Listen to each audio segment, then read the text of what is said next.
Hey, my beautiful followers. How are you all doing this afternoon? Um, I went to go outside to do my live and it is like 44 degrees out and I was like, this is not going to work, but I still wanted the sunshine. So I am at my bar area getting some sun while also staying warm because it's cold. It's cold. This is why I don't oftentimes love winter. I don't love winter because it's just cold and I'm not into cold. I'm more of a warm person. I like it to be warm out, but that is not the topic for today. Actually, recently I've been talking with a lot of clients and just having lots of conversations about faith and manifestation, and even in my own life, looking at things that I'm really wanting to pull in, really wanting to draw to me. And I do so much manifestation. Hold on, I'm too short for my own bar stools. I do so much teaching on this topic, but you know, oftentimes we don't see our own blockages towards our manifestation. So I was looking at some of the things that I'm wanting to manifest, and I've been talking to lots of clients, and they're like, I really want this ideal relationship. I really want that house. I really want the money. I really want the sex. It always comes down to the sex and the money, doesn't it? We all know that. We all know that it always comes down to the sex and the money and the love and things like that too. But I was thinking, and then I caught this YouTube video, and I don't really hang out on YouTube very much, but because I watch so much Abraham Hicks, it was one of my recommended videos, and so I was like, oh, I don't know what this is, so I popped it on, and I listened to it, and I can't even tell you the gentleman's name, but he was talking about faith, and it just really stirred me. It stirred me because I have been talking so much about faith with my clients, and it came to me that really our faith is only for the small-minded. People who have true, and I mean true faith are very small-minded. And I don't mean small-minded in the sense of being, a lot of times we think of small-minded as like you're stupid, you don't know anything. That's not what I'm talking about here, guys. You can know lots, but I want you to think, when in your life did you have the most faith? The very most faith. At what point in your life? Probably when you were a child. When we are children, our minds are still very small in certain ways, as far as we haven't built up all these blockages. We haven't built up all these doubts. We haven't built up all these reasons why something can't happen. Life is still magical.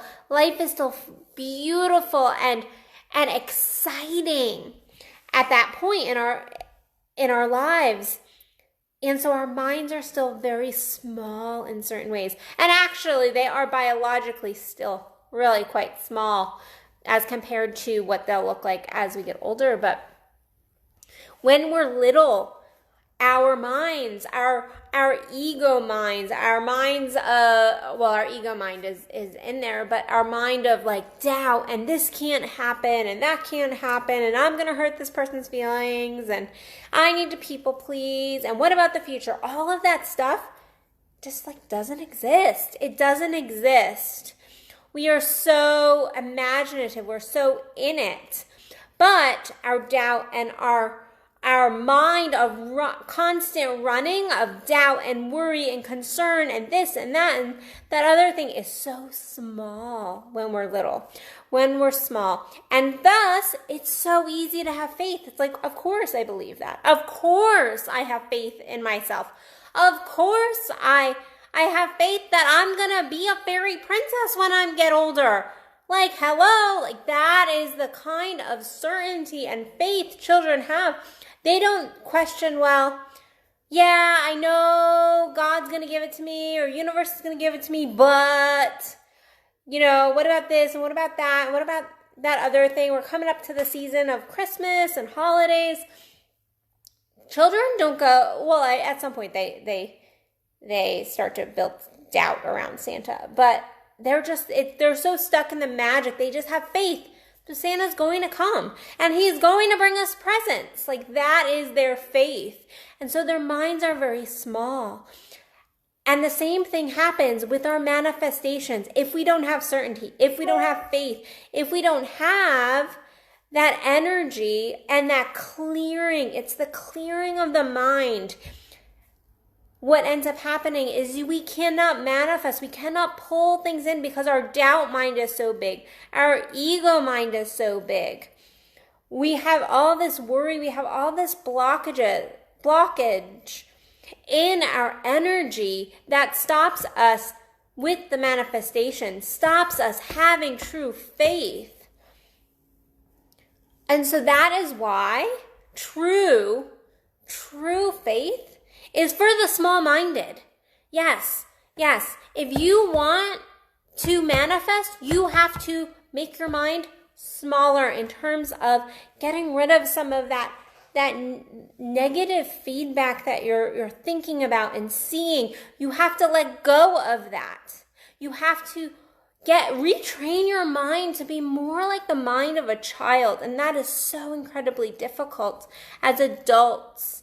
You hit your 20s, and actually even before. Unfortunately, we have 10-year-olds having panic attacks these days. And worried and all of that. But it's this retraining of the mind to have this imagination, to have this faith, to find that grain of childlike self and pull that up.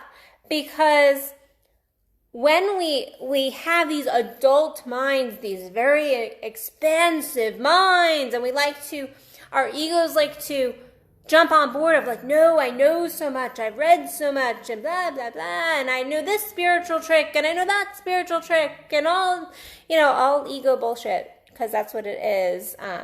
Yes, spiritual people, some of the most spiritual people can be the most in their ego as well.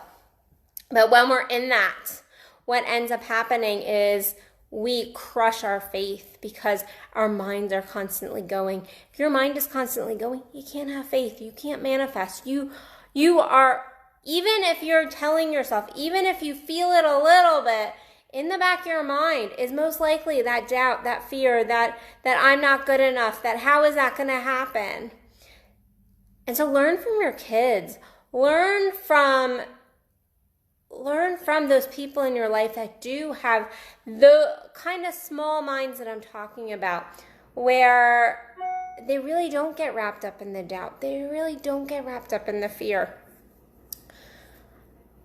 And in truth, we don't have small minds. We have beautiful, expansive minds, and children don't have small minds. They have very expansive, beautiful minds. But we're talking about taking the negative mind and making it small. Taking that ego space and making it small. Not ignoring it. We don't ignore our ego, because we ignore our ego and it blows up in our face. It's not good. But we take that ego and we see it and we witness it and we don't step into it. We go, I see you. I see you, ego. I see you, shadows. I see you. And we still focus in on that core within us that really can have faith. But we have to get out of the mind. We have to be less mind focused and more heart, spirit, feeling focused in order to have true faith, in order to have true manifestation, and to have freaking certainty, to have that certainty.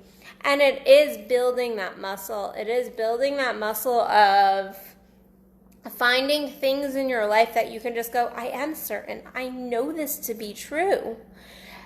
And work on kind of manifesting in that way. Work on things that you do truly have faith in. Things that you can say, I don't have any doubt. I don't have any doubt. Things that life experience has taught you. You don't need doubt in. So I have no doubt the sun is going to come up tomorrow morning. I don't really doubt that. I don't doubt that I'm going to take a next breath.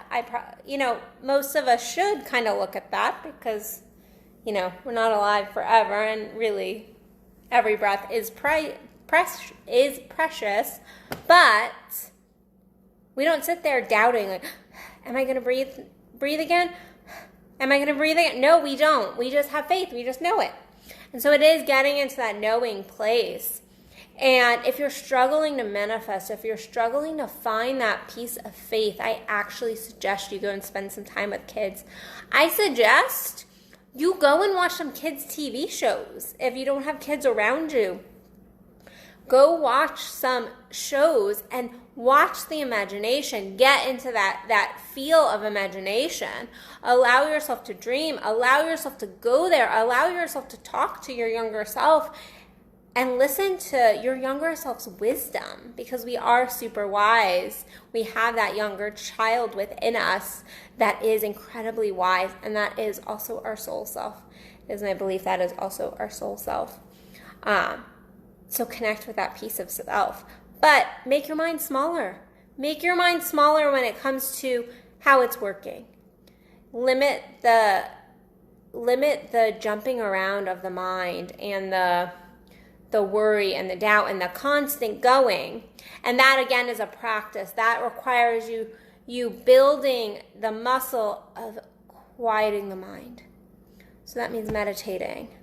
That means connecting with self. I've just recently re-engaged a practice that I used to use all the time. I especially used when I first started down this particular path. And it was this eye gazing with self with a candle in the mirror. I'm not going to give the whole, because I give it to clients, I'm not going to give the whole thing, but it's all about really connecting with self in the mirror and having this beautiful candle as a representation of self.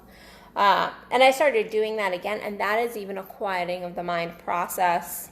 And so finding something that you really you can quiet the mind, you can see and witness your ego thoughts or thoughts at all, and just let them go, and you're not attaching. Giving yourself that silence.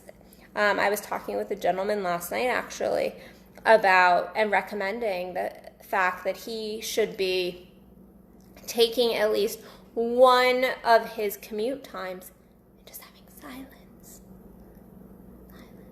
And not just silence outside, but silence in here. Really bringing it down. Getting out of this space that we so love to stay in. And believe me, I'm type A. Do it, go, be, hustle. I'm with everybody.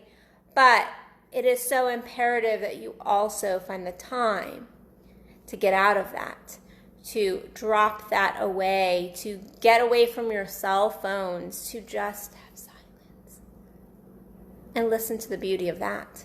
So making your mind a little bit smaller, a little bit more focused, and thus a little bit more beautiful and a little bit clearer.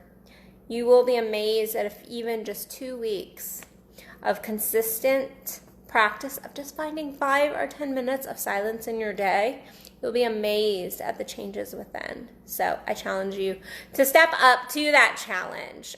Speaking of challenges, and I actually was not going to launch this till tomorrow, but I changed my mind. So I am relaunching my Food, Sex, and Money. We are coming up to November, and what do we want in November? We want to eat. It's Thanksgiving. So we're going to talk about the energy of food, the energy of sex, and what else do we want in November? Because we're coming up to holidays. We need the money. We need the money. And so how do we get the money? How do we get the sex? How do we get a healthy relationship with food? And why do they all go together? Because they do. They all come from the same energy. Check me out from November 2nd to 22nd to the 24th. I'm going to be doing Food, Sex, and Money. I'm going to be relaunching the course. You get the entire course that I did last time for free with this additional. Plus, there is an option to do private coaching sessions with me. So check that all out. You can find that under my programs page on my website. Tomorrow I will do a normal launch. I just decided to launch early, so oh well. So you can check that out on my Facebook page then. Other than that, I have a ton of events going on in Dallas, so please check out the events page. I have my masturbation coaching going. It's a collaborative coaching program with Kendall Williams. You can check that out. PM me for any details on any of this stuff, and check me out at addisonbell.net. Other than that, I hope you guys have an amazing start to your weekend. Go and enjoy your life. Really step in this weekend and challenge yourself. Find that bliss, find that joy. All right, guys, I love you, and I'll see you tomorrow. Bye.